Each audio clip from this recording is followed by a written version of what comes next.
What's going on, Raider Nation? While OTA sessions wind down and mandatory minicamp approaches fast, there's been a lot of buzz building behind the scenes, and today we're diving into one of the hottest conversations surrounding the Las Vegas Raiders this offseason, potential player trades. Now, let me just say this right off the bat. I'm not here advocating for the Raiders to start dealing away talent left and right. In fact, if it were up to me, I'd keep every single one of the players I'm about to mention. But in the spirit of staying ahead of the curve and keeping Raider Nation fully in the loop, I want to talk about 4 players currently surrounded by trade speculation and break down exactly why they're being mentioned and what kind of value they bring to the table. Let's start by painting the context. With minicamp kicking off June 10th, this time of year is crucial for evaluation. The new regime in Vegas is using this final stretch before the mandatory sessions to look closely at the depth chart, assess chemistry, see who's grasping the playbook, and maybe, just maybe, make some difficult decisions before locking things in for the summer. It's the perfect storm for trade rumors to heat up. Whether it's because of contract situations, roster competition, or just being caught in the middle of a transition under new leadership, these players are being talked about for a reason. So let's get into it, starting with the offensive line. Dylan Parham is the first name on the list. If you've followed this team over the last few years, you know Parham has been a steady presence. He's played nearly 3,000 snaps in the NFL. He's versatile, able to play left guard, center, right guard, and even some right tackle from his college days. And he's tough. But here's the thing. Parham's entering the final year of his rookie deal, and it sounds like he's in a real battle with Jordan Meredith for that starting left guard spot. If Meredith wins the job, then what happens with Parham? You've got a guy who's been a starter for 3 seasons, still young, still valuable, and probably not thrilled about riding the bench. This is where trade talk starts to make sense. Teams around the league always need depth on the offensive line. Injuries happen, schemes change, and there's always a coach out there who believes he can bring the best out of a player with Parham's resume. Financially, a move would be very manageable. The Raiders would save around $3.7 million, and the acquiring team would take on that same figure, which is affordable for a proven lineman. Vegas would only be eating around $228,000 in dead cap. Not bad at all. And remember who's out there. Patriots, Titans, no surprises there. The same people who were involved in drafting Parham are now in those front offices. Dave Ziegler is part of the Titans now. Josh McDaniels is with the Patriots. Those connections matter. If you're trying to picture a trade, imagine this. The New York Giants, looking to shore up their interior line, send a 5th-round pick in 2026 to the Raiders. Vegas sends back Parham and maybe a 7th-round pick. It's not a blockbuster, but it's clean, logical, and helps both teams. Now, onto the wide receivers. Trey Tucker is the next guy whose name keeps popping up in trade talks. Again, I don't think this is because the Raiders are unhappy with him. It's just that the numbers game is real. Tucker was drafted under the previous regime, and since then, the Raiders have added Jack Beck, Dante Thornton Jr., and Tommy Millott. That's 3 wideouts brought in by the new front office. When a team drafts that many players at your position, it's fair to start wondering if your job is safe. Tucker brings real speed to the table. We're talking sub 4.4 in the 40-yard dash, and he's got special teams value. Last season, he had 47 catches for over 500 yards and 3 touchdowns. Not bad considering the quarterback carousel the Raiders were dealing with, an offensive scheme that never really got off the ground. Plus, pound for pound, Tucker might be one of the strongest players on this team. That's not speculation. That's straight from players and coaches who've seen it firsthand. He's a tough blocker, a vertical threat, and a guy who plays with that chip on his shoulder. Financially, he's another player who wouldn't cost much. His cap hit for a new team would be just over $1.2 million, and the Raiders would take a small $200,000 dead cap hit. So, again, super reasonable. Teams that make sense? Think of the Patriots and Titans again, naturally, but also the Steelers, who just moved on from George Pickens and might be looking for receiver depth. The Browns are an interesting one, too. Tucker is from Ohio, and playing close to home could appeal to him. And don't forget the 49ers, especially after recent injuries at wide receiver. One trade idea that stands out, and yeah, this one might be a little crazy, Is Tucker to the Browns straight up for Greg Newsome? Now, I know what you're thinking. That's not a fair trade. Newsome is a former first-round pick, a starting caliber corner, and Tucker is still proving himself. But the key is the contracts. Newsome is on that fifth-year option, and the Browns are trying to save money. Tucker is cheap and could contribute right away. So if Cleveland is thinking cap flexibility and the Raiders want to address a need in the secondary, maybe this kind of swap isn't as wild as it sounds. Let's keep it rolling with a name that splits the fan base almost every time he's brought up, Tyree Wilson. The former number 7 overall pick in the 2023 draft is a physical freak. 6'6", 275 pounds, long arms, explosive burst. He looks like a prototype edge rusher. But we've yet to see that dominance translate consistently on the field. And that's where the debate begins. Wilson's rookie season was a mess. He had the foot injury coming out of college. Chandler Jones' situation forced him into action earlier than expected, and he just never quite looked right. Fast forward to this offseason. The Raiders re-signed Malcolm Kuntz and Adam Butler, added Tonka Hemingway and J.J. Piguet in the draft, and brought in several more guys to beef up the defensive line. That depth, combined with Wilson's inconsistent start, has fueled speculation that maybe, just maybe, the team could explore a move.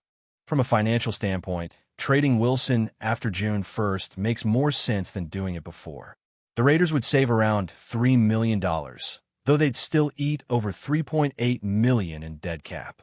For a new team, the price is very low in the short term, around $1 million this year, but the cap number jumps significantly in 2026. Still, some GM out there might be willing to take a gamble on upside. It's not every day you get a shot at a top 10 pick with elite physical traits. So where could he go? Both Texas teams make a lot of sense. Wilson trains in Dallas, and being closer to home could appeal to him. The Cowboys and Texans both need depth on the edge. Another possibility, the Buffalo Bills. Joey Bosa recently went down, and Buffalo might want to add another edge presence to stay competitive in the AFC arms race. Trade idea? Let's get creative. Wilson goes to Dallas. The Raiders get back Motzie Smith, another former first-rounder, this time a defensive tackle from Michigan.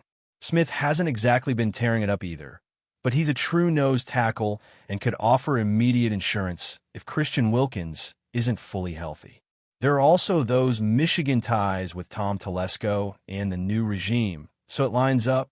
Talent-wise, it's probably a downgrade for Vegas, but if you're betting on scheme fit and locker room fit, maybe this kind of move pays off. All right, we're 3 players in, and there's one more to go. And this one might surprise some people. Michael Mayer, the tight end who was supposed to be the next big thing in Vegas, drafted with the 35th overall pick just a year ago, now find himself in a crowded room.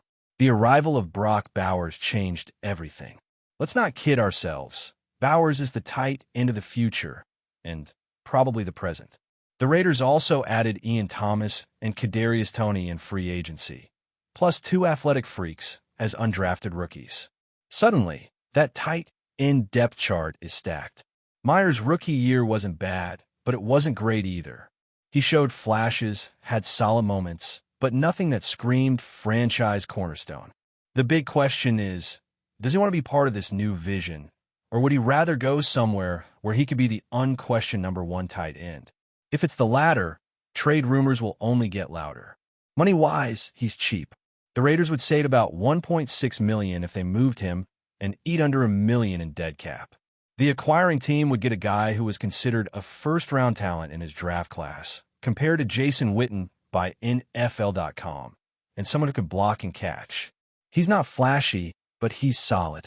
And there are teams out there that could use that kind of stability. Who makes sense? The Dolphins are always in the mix with tight end speculation. The Patriots and Titans, once again, are obvious landing spots because of the front office connections. But if you're asking which team would give Mayer the clearest shot to be TE1, it might be the Jacksonville Jaguars. So imagine a trade. Raiders send Mayer to Jacksonville and get back a 5th-round pick. It's not headline-making, but it's fair. And here's the real question. Which of these 4 players do you actually think could get dealt? Is it Dylan Parham, the reliable but potentially replaceable offensive lineman? Trey Tucker, the speedy wideout with special teams value? Tyree Wilson, the high-upside edge rusher still searching for consistency? Or Michael Mayer, the tight end caught in the middle of a positional logjam? Maybe you think none of them get moved. And hey, that's totally possible. But the truth is, the Raiders are entering a new chapter under this regime, and part of that process means making tough calls about the future. More on that coming up, but I wanted to drop all of this now because, as many of you know, I'm off this week, wedding week. I'll be back June 10th, ready to go live and break down anything that happens while I'm away. Until then, I want to hear from you. What do you think about these trade possibilities? And more importantly, what's your best marriage advice? I'll take any tips y'all got. Before we continue, don't forget to subscribe to our channel and give this video a like. Your support helps us keep bringing you the latest updates on our Las Vegas Raiders. And don't be shy. Drop your thoughts on the news in the comments below. Las Vegas has been buzzing with rumors this week as whispers grow louder about a potential blockbuster move. Myles Garrett, one of the NFL's premier defensive forces, could be donning the silver and black of the Raiders. While no official statement has been released by either the player or the organization, multiple sources close to the situation suggest that Las Vegas is on the verge of finalizing a deal that would bring the dominant edge rusher to Allegiant Stadium. Garrett, widely regarded as one of the most feared pass rushers in the league, has been a cornerstone of the Cleveland Browns defense since being selected first overall in the 2017 NFL Draft. His combination of size, speed, and technical prowess has made him a nightmare for opposing quarterbacks. The prospect of pairing Garrett with Raiders star Max Crosby is already sending shivers down the spines of offensive coordinators across the league. The duo could form one of the most formidable pass-rushing tandems in recent memory. Speculation around Garrett's possible move intensified after several cryptic social media posts from both Raiders players and team executives hinting at a major acquisition. Additionally, insiders have noted that Garrett was recently spotted in Las Vegas, fueling theories that negotiations may already be in advanced stages. While it remains possible that his visit was purely coincidental, the timing has certainly raised eyebrows. For the Raiders, the addition of a player like Garrett could signify a bold new chapter. After several seasons of defensive inconsistency, Las Vegas appears determined to solidify its front seven and make a serious push for playoff contention in the highly competitive AFC West. Bringing in a generational talent like Garrett would undoubtedly energize the fan base and elevate the team's defensive ceiling. However, as with any high-profile potential move, there are still many hurdles to clear. Financial considerations, trade compensation, and Garrett's own willingness to leave Cleveland after years of loyalty all remain significant factors. Until pen meets paper, this remains a tantalizing possibility rather than a certainty. Nevertheless, the mere idea of Myles Garrett in a Raiders uniform is enough to send shockwaves through the NFL landscape. Whether this rumor becomes reality or fades into off-season folklore, one thing is certain. The Las Vegas Raiders are making headlines, and the football world is watching closely. That's it for this update. If you enjoyed the video and want to stay updated with exclusive news about our Las Vegas Raiders, be sure to subscribe to our channel and hit that like button. We can't wait to hear your thoughts in the comments. See you in the next video.